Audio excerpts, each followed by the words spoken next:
السلام علیکم ورحمۃ اللہ وبرکاتہ۔ نحمده ونصلي ونسلم على رسوله النبي الحنين المكين الرؤوف الرحيم، أما بعد فأعوذ بالله من الشيطان الرجيم، بسم الله الرحمن الرحيم۔ وإذا سألك عبادي عني فإني قريب أجيب دعوة الداعي إذا دعان فليستجيبوا لي وليؤمنوا بي لعلهم يرشدون۔ صدق الله العظيم، والصلاة والسلام على أشرف الأنبياء والمرسلين وعلى آله وصحبه وعلماء أمته وصلحاء ملته وأتقياء دينه أجمعين إلى يوم الدين، أما بعد۔ اللہ سبحانہ و تعالیٰ نے قرآن کریم میں اپنے ایک مقرب بندے حضرت یونس علیہ السلام کا ذکر کرتے ہوئے تاریکیوں میں، تنہائیوں میں اور پریشانی اور گھبراہٹ کے عالم میں ان کی مسلسل دعاؤں کا ذکر فرمایا، اور پھر کہا کہ فاستجبنا له ونجيناه من الغم وكذلك ننجي المؤمنين، کہ ہم نے ان کی آہ و پکار، ان کی دعاؤں اور التجاؤں کو سنا، اور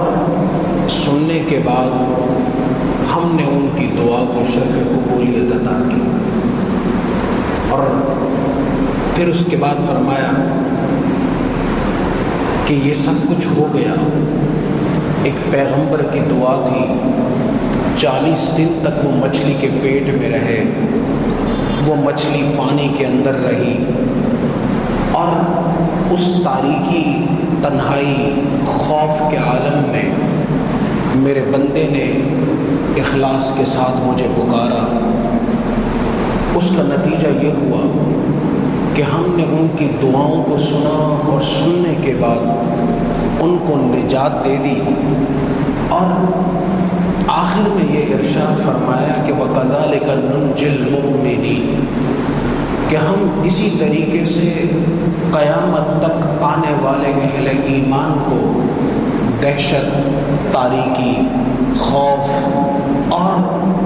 ہر قسم کے ڈر سے نجات دیتے رہیں گے۔ اگر یہاں اس آیہ مبارکہ کے آخر میں یہ ٹکڑا نہ ہوتا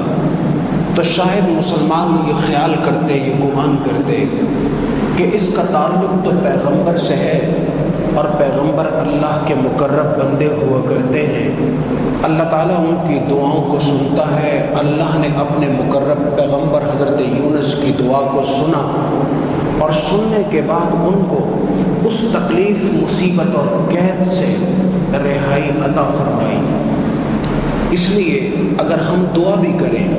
مسلمان یہ سوچ سکتے تھے کہ اگر ہم اللہ سے کوئی دعا کریں، التجا کریں، تو ضروری تو نہیں کہ ہماری بات کو سنا جائے، اس دعا کو شرف قبولیت بخشا جائے۔ فرمایا وَكَذَلِكَ نُنْجِي الْمُؤْمِنِينَ، ایسا نہیں ہے، ہم قیامت تک اپنے بندوں کی دعاؤں کو سنتے رہیں گے، اور قیامت تک ان کی دعاؤں کے بدلے میں ان بندوں کو ان تکالیف سے نجات دیتے رہیں گے جس کا وہ شکار ہوتے رہیں گے۔ کیونکہ زندگی میں غم، دکھ، تکالیف، پریشانیاں، مصیبتیں، آزمائش، بلائیں، یہ سارے معاملات خوشیوں کے ساتھ ساتھ چلا کرتے ہیں، بلکہ زندگی کا بڑا حصہ تکالیف پر ہی مبنی ہوتا ہے، آزمائشوں سے ہی آراستہ ہوتا ہے، اور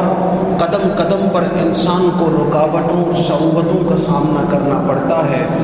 ایسی صورت میں اللہ سبحانہ و تعالیٰ نے اپنے بندوں کو اپنی طرف پلٹنے کا حکم دیا ہے کہ تم آ کر کے مجھ سے دعا کرو، اور جب تم مجھ سے دعا کرو گے تو تمہاری اس دعا کو قبول کروں گا، اور اسی لیے حضور علیہ الصلوۃ والسلام نے ارشاد فرمایا من لم یسأل اللہ یغضب علیہ، کہ جو بندہ اللہ سے دعا نہیں کرتا اللہ سبحانہ و تعالیٰ ایسے بندے پر غضبناک ہو جایا کرتے ہیں۔ اور اس غضب کا مطلب کیا ہے کہ اگر اللہ سبحانہ و تعالیٰ اپنے کسی بندے سے ناراض ہو جائے، اس کے کسی عمل کو نامقبول قرار دے، تو پھر وہ اللہ کی طرف سے لعنت کا شکار ہو جاتا ہے۔ جس چیز کو ہم لعنت کہتے ہیں، اس لعنت کے معنی یہ ہے کہ بندہ اللہ کی رحمت کی امید سے دور ہو گیا ہے، وہ اللہ کی رحمتوں کے دائرے سے باہر ہو گیا ہے۔ اور اس لعنت کا اثر مفسرین نے لکھا ہے کہ اگر کسی شخص کی بدعمالی اور گناہ اور تکبر کی وجہ سے وہ اللہ کی پکڑ میں آ جائے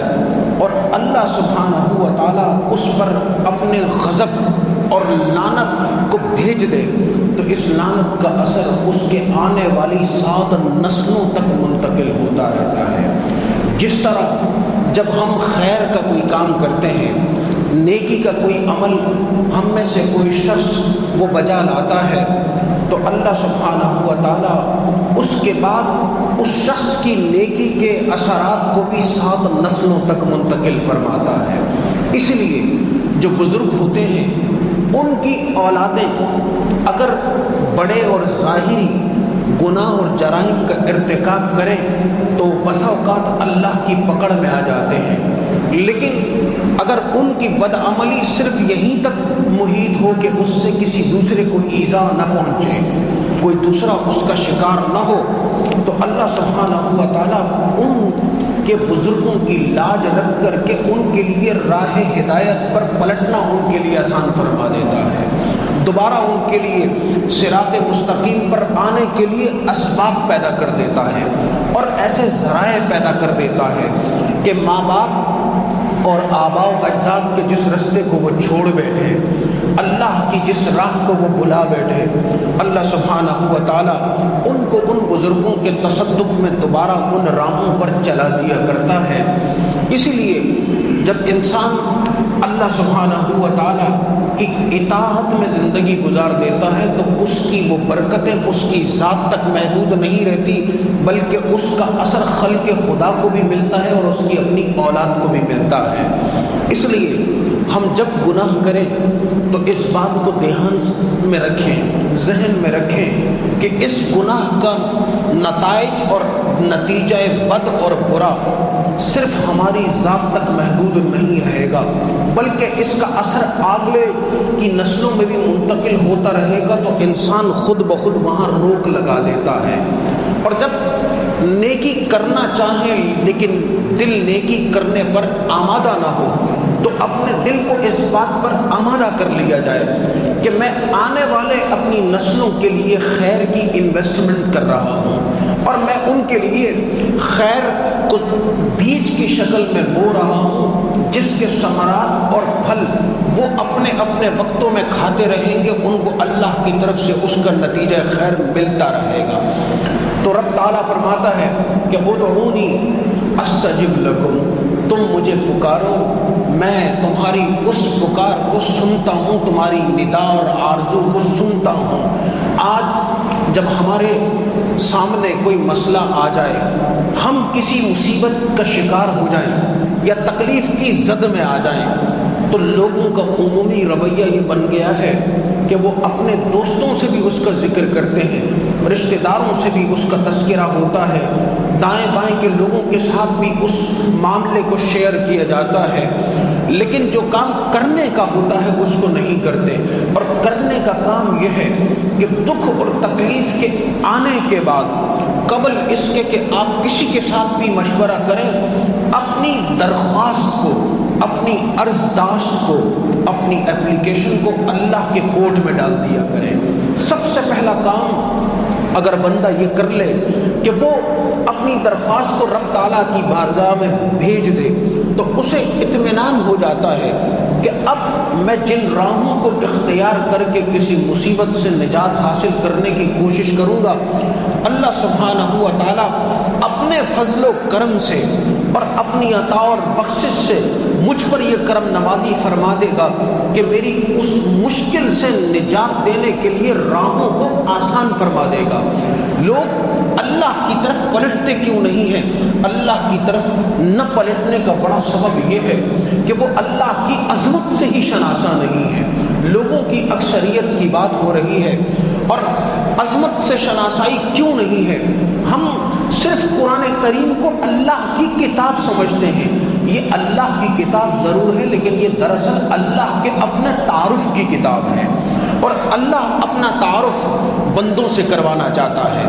بندوں کو بتانا چاہتا ہے کہ میں کون ہوں، میں کیا کر سکتا ہوں، میری کیا قوت ہے، میری کیا عظمت ہے، اور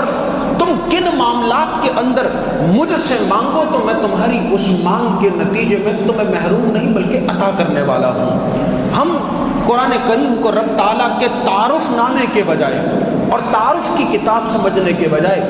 اس کو صرف تلاوت کر کے گزر جاتے ہیں۔ آپ صرف سورہ فاتحہ کو لے لیں اور سورہ فاتحہ کی تلاوت کر لیں، پہلا لفظ الحمدللہ رب العالمین، رب تعالیٰ کی حمد و ثنا، اس کی کبریائی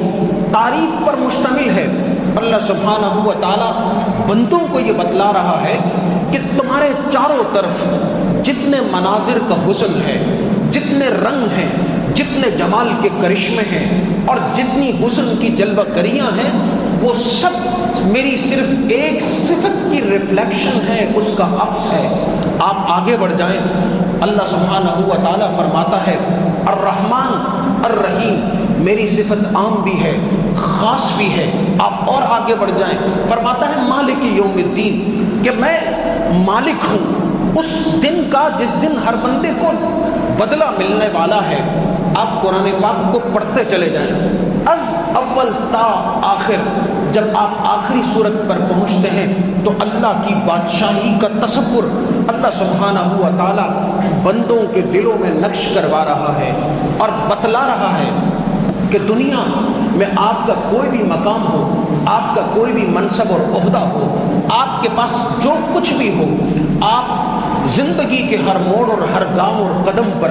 رب تعالیٰ کی رحمتوں کے محتاج ہیں۔ اللہ سبحانہ و تعالیٰ کی سلطنت میں، اللہ سبحانہ و تعالیٰ کی بادشاہت کے اندر کوئی شخص اس کے قدرت سے اپنے آپ کو مستغنی نہیں کر سکتا، اور جب بندہ اللہ کے ساتھ ٹکراؤ کی صورت میں آ جاتا ہے، نافرمانی ایسے کہ علل اعلان نافرمانی کی شکل میں آ جاتا ہے، تو رب تعالیٰ ڈھیل دیتے دیتے اچانک ایک ہلکا سا جھٹکا دیتے ہیں دنیا کی زندگی میں۔ اس کے بعد انسان کو پتہ لگ جاتا ہے کہ دنیا کی جتنی عزتیں اور دنیا کی جتنی ذلتیں ہیں وہ رب تعالیٰ کی بارگاہ سے ہی عطا ہوتی ہیں۔ آپ اپنے لیے کتنی ہی عزت اور کتنے ہی اعلیٰ منصب پر فائز ہونے کے بعد عزتوں کے دعوے دار بن جائیں، لیکن جب رب تعالیٰ محروم کرنے پر کسی شخص کو آ جائے تو تمام تر قوت، حشمت، دنیا کے تمام تر وسائل کے ہاتھ میں ہونے کے باوجود بندے کو اس طور پر کس دیا جاتا ہے کہ وہ لگتا ہے کہ اس وقت بے سر و پا ہو گیا ہے اور بے دست و پا ہو گیا ہے، اس کی کوئی سنوائی نہیں ہے، اس کی کوئی بات کو نہیں سنا جا رہا ہے۔ یہ اس لیے ہے کہ رب تعالیٰ نے فرما دیا کہ العزت للہ ولرسولہ وللمؤمنین، کہ عزت دراصل اللہ کے لیے ہے اور پھر اس کے رسول کے لیے ہے اور پھر ان کے لیے ہے جو ایمان والے ہیں۔ اب رب تعالیٰ نے یہ کہنے کے بعد بندے کو اپنی طرف متوجہ کیا کہ آپ جس چیز کی طلب کرنا چاہیں اس کی بارگاہ سے، تو آپ اس کی بارگاہ کی طرف کم از کم لوٹنے کی تو کوشش کریں، پلٹنے کی کوشش کریں۔ رب تعالیٰ دعاؤں میں انسانوں کے ادب اور زبان و بیان کی فصاحت و بلاغت کو نہیں دیکھتا، زبان کی شاعری اور ترنم کو نہیں دیکھتا، لہجے کے اتار اور چڑھاؤ کو نہیں دیکھتا۔ آپ کون سی زبان بولتے ہیں، آپ کس طرح کا جملہ ادا کرتے ہیں، آپ کیا کرتے ہیں، اللہ سبحانہ و تعالیٰ کے لیے الفاظ اہم نہیں، بندے کا قلب، اس کی نیت اہم ہے۔ اور جب بندہ دعا کرتا ہے تو اس وقت اللہ کے حضور اگر سراپا عجز و نیاز بن جائے تو ایسا ہو ہی نہیں سکتا کہ اس کی دعا کو کبھی قبول نہ کیا جائے اور اس کی دعا کے بدلے میں اس کو وہ کچھ عطا نہ کیا جائے جس کا وہ طلبگار ہے۔ ایک بزرگ نے اپنے بارے میں لکھا کہ میں نے اللہ کے حضور دعائیں بھی کی اور دنیا کی عزت کی زندگی کی طلب بھی کی۔ کہا کہ رب تعالیٰ نے مجھے اس کا بدلہ یہ دیا کہ مرنے سے پہلے اس بزرگ کو خیال آیا کہ لوگوں نے مجھے بہت سارے خطوط لکھے ہیں، میں ذرا ان کو نکال کر دیکھ تو لوں۔ چنانچہ تمام خطوط کو نکالا گیا اور نکال کر کے جب ان کو پڑھا گیا تو 10,000 خطوط صرف اس عنوان پر مشتمل تھے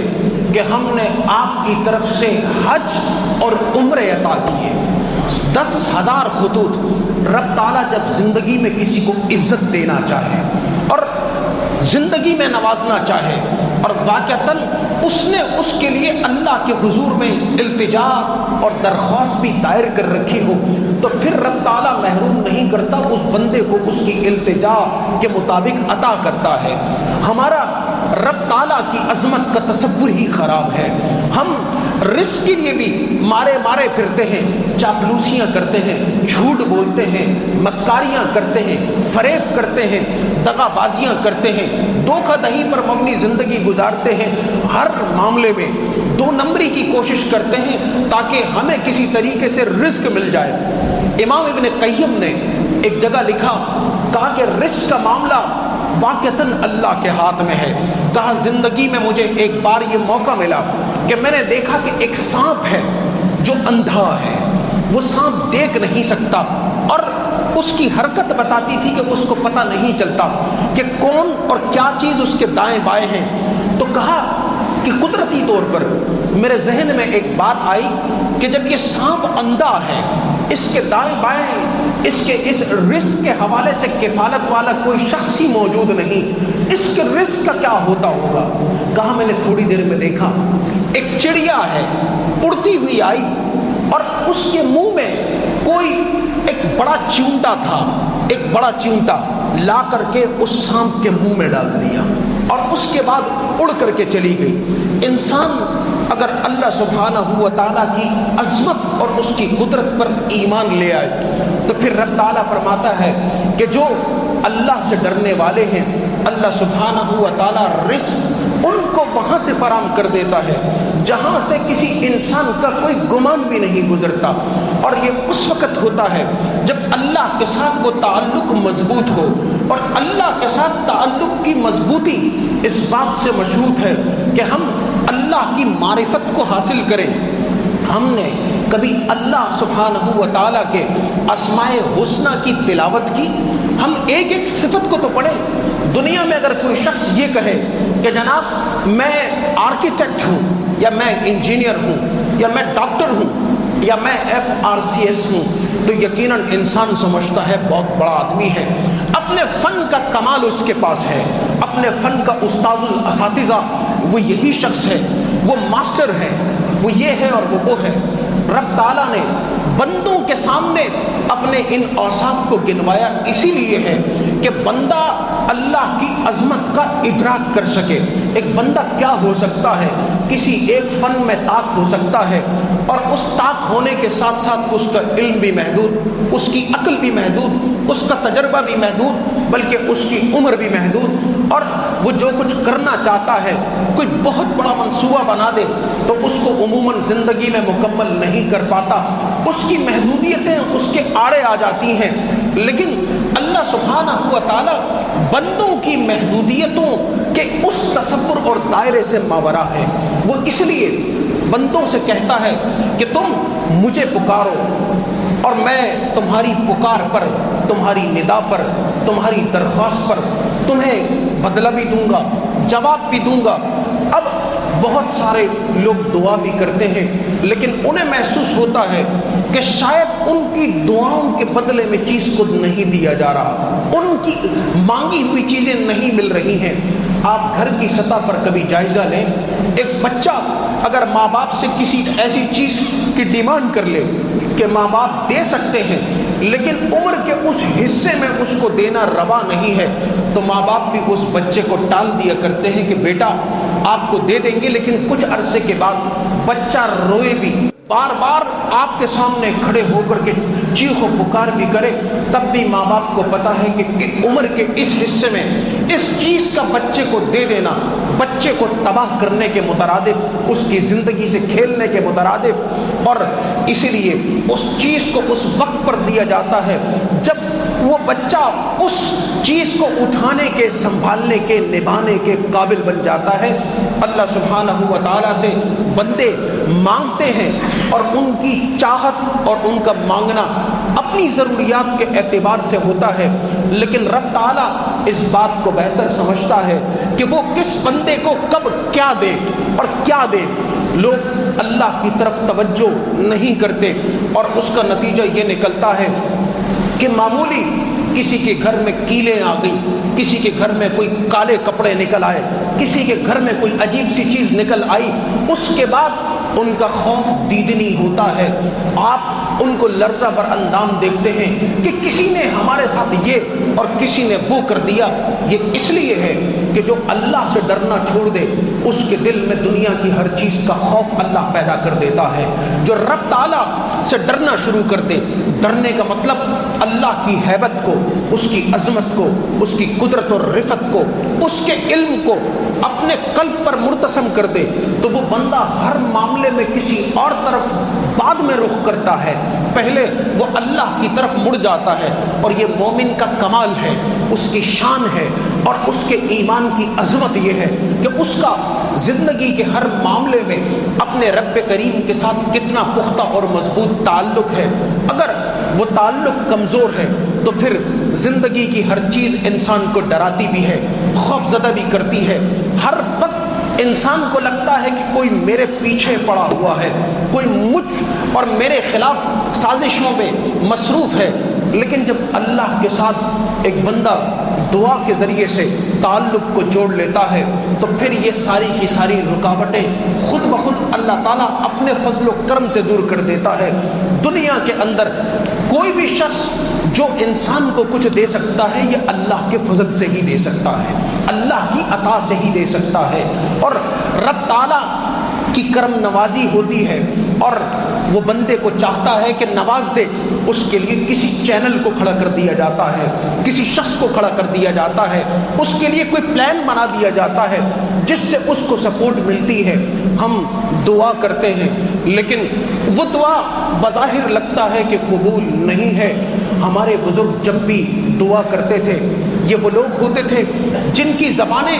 دن اور رات اللہ کے ذکر سے تر رہتی تھیں، لیکن اس کے باوجود جب وہ دعا کرتے تھے تو دعا کرنے سے قبل اللہ کے حضور کھڑے ہو کر کے 2 رکعت نفل ادا کر دیتے تھے، صدقہ دے دیتے تھے، گناہوں سے استغفار اور توبہ کر لیا کرتے تھے، اور اس کے بعد اللہ کی حمد و ثنا کرتے تھے، اور پھر حضور علیہ الصلاۃ والسلام پر درود پاک پڑھتے تھے، پھر اپنے لیے دعا کرتے تھے، اپنے دوستوں کے لیے دعا کرتے تھے، اپنے خاندان کے لیے دعا کرتے تھے، اپنے دشمنوں کی بھلائی اور خیر کے لیے دعا کرتے تھے، پھر درود پاک پڑھتے، پھر اللہ کی تحمید، تسبیح اور تہلیل اور تکبیر کرتے تھے۔ اور جب ایسی دعا بندہ کرنے لگ جائے تو پھر رب تعالیٰ بھی سن کر کے اس کا جواب دینے میں پھر بندے کی دیر نہیں لگاتے اور فوراً اس بات کو، التجا کو سن لیا جاتا ہے۔ لیکن اللہ سبحانہ و تعالیٰ کا ایک منصوبہ بھی ہے، اس کا ایک طریقہ بھی ہے جو اس کے نبی مکرم صلی اللہ علیہ وسلم نے بیان فرمایا کہ ایک شخص ہے بیت اللہ آتا ہے، حاضر ہوتا ہے، اور سفر کی وجہ سے اس کے کپڑے گندے ہیں، گرد آلود ہے، اس کے بال بکھرے ہوئے ہیں، اور اس کے جسم پر موجود لباس وہ حلال کا نہیں ہے، اس کا کھانا بھی حلال کا نہیں، اس کا پینا بھی حلال کا نہیں، اور اس کا جسم جس چیز سے پرورش پایا ہے وہ بھی حلال کا نہیں، پھر وہ بیت اللہ کے سامنے کھڑے ہو کر کے یا رب یا رب کرتا ہے، اللہ سبحانہ و تعالی اس کی کسی دعا کو قبول نہیں کرتا، کیونکہ بنیادی امر یہ ہے، بنیادی معاملہ یہ ہے کہ ہمارے پیٹ کے اندر، ہمارے معدے میں جانے والا ہر لقمہ حلال کا ہے یا نہیں۔ اگر رزق حلال مشتبہ ہو جائے تو پھر تمام کے تمام معاملات مشتبہ ہو جایا کرتے ہیں، وہ تمام کے تمام تعلقات اور اللہ سبحانہ و تعالی کی رحمت اور اس کی نعمتوں کے پانے کے جتنے چینلز ہیں وہ سارے کے سارے ڈسٹرب ہو جایا کرتے ہیں۔ اس لیے اگر کوئی شخص واقعتاً دعا مانگتا ہے اور دعا مانگنے سے پہلے صرف ان امور کو دیکھ لے کہ اگر مسلسل کسی گناہ کبیرہ کے ارتکاب کے ساتھ وہ ملوث ہے تو سب سے پہلے اس گناہ کبیرہ کو ترک کر دے، اس کو چھوڑ دے، اس سے توبہ کر لے، اس کے بعد اپنے رزق کی طرف متوجہ ہو کر کے کوشش کرے کہ اس کے رزق کے اندر شک اور شبہ والی کوئی بات نہ ہو۔ پھر جو پہنتا ہے، جو استعمال کرتا ہے، جو برتتا ہے،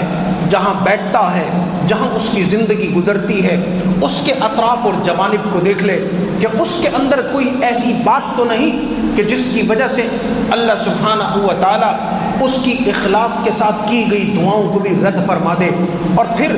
جب انسان واقعتاً کہیں پھنس جاتا ہے، مصیبت کا شکار ہو جاتا ہے، تو بندوں کو اس بات کا حکم دیا گیا کہ اللہ سبحانہ و تعالیٰ کی بارگاہ میں